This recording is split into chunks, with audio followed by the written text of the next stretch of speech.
So next we are going to discuss F test.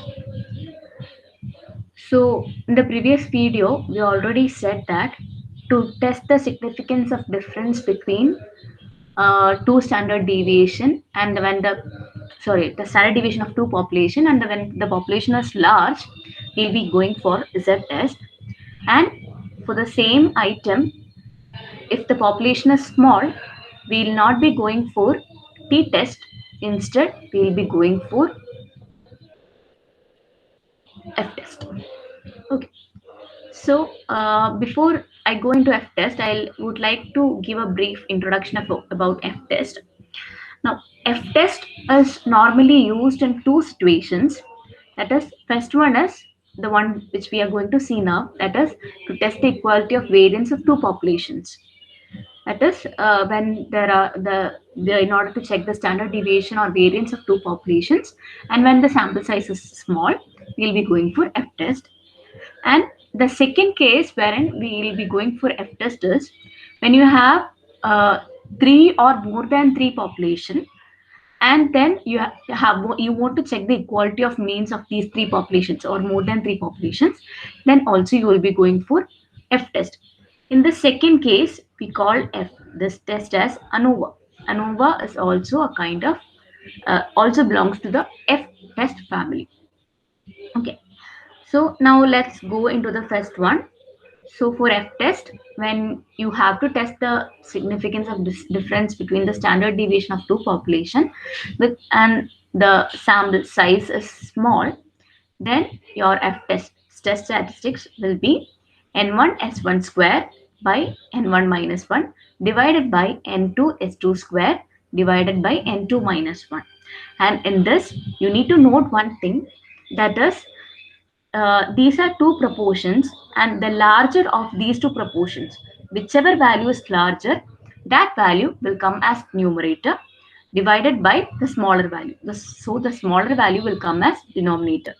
So this need not be always. It can go interchangeably. It can be used interchangeably.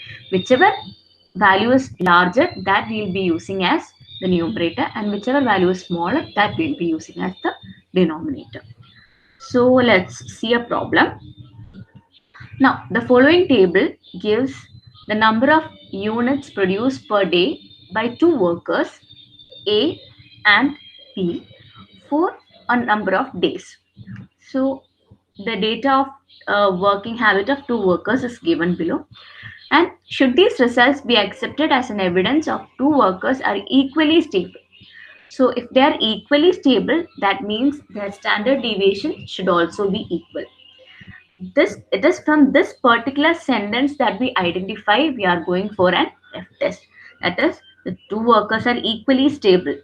Okay, or the flexibility is there is no difference in standard deviation. Such terms, from such terms, if the sample size is small, then we can easily identify that we need to use F test here. So now you have to test the significance of difference between the standard deviation. So I have already prepared the data here. Now this is our data. Okay, from this data, first what you need to do is you need to find the standard deviation of both these groups. Okay, so for group A and group B, you need to find the standard deviation, and I have already prepared the standard deviation and kept here. So the standard deviation 1 square, okay, square of standard deviation is given. I have taken that as variance. So S1 square is of this category, it is 13.3, and S2 square comes to 10.5. So for B category, this category, S2 square is 10.5, and N1 is the number of items in this group. So 1, 2, 3, 4, 5, 6. So 6 is N1, and N2 is the number of items in this group. So it is 8. Now this is the basic information that we are having. Now let's go to the formula.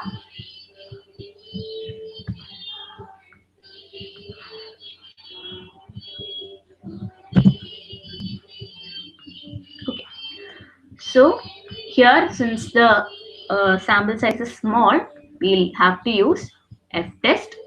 Now F test statistic is equal to S1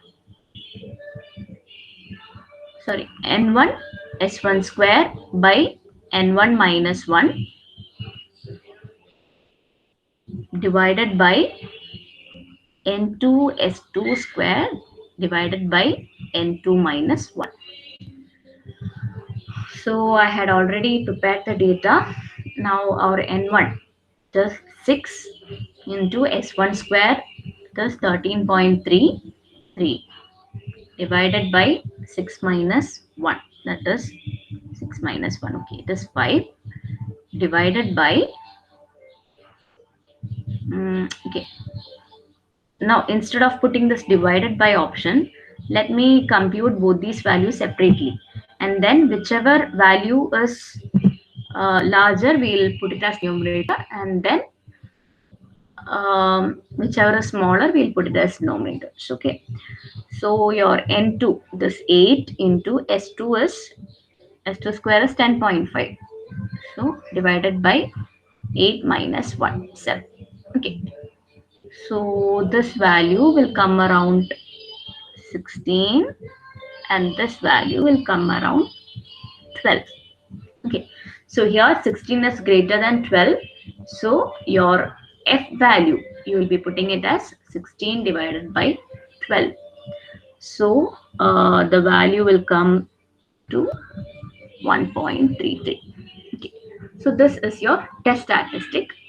Then your for your degree of freedom, for f test, your df will be n1 minus 1 comma n2 minus 1. This will be your degree of freedom. So n1 minus 1 is 6 minus 1 comma 8 minus 1, right? So it is 5 and 7. So in your table, we need to check the value of our test statistic. So sorry, table value, and when you check your table value in your logbook for 5% level of significance, your table value will be 3.97. Okay, so your table value is 3.97 and your f value is 1.33. Since your calculated value is lower than your table value, then we accept the null hypothesis that there is no difference between the standard deviation of the two populations. So your standard deviation 1 is equal to standard deviation 2. Accept the null hypothesis. Right? So this will be your conclusion.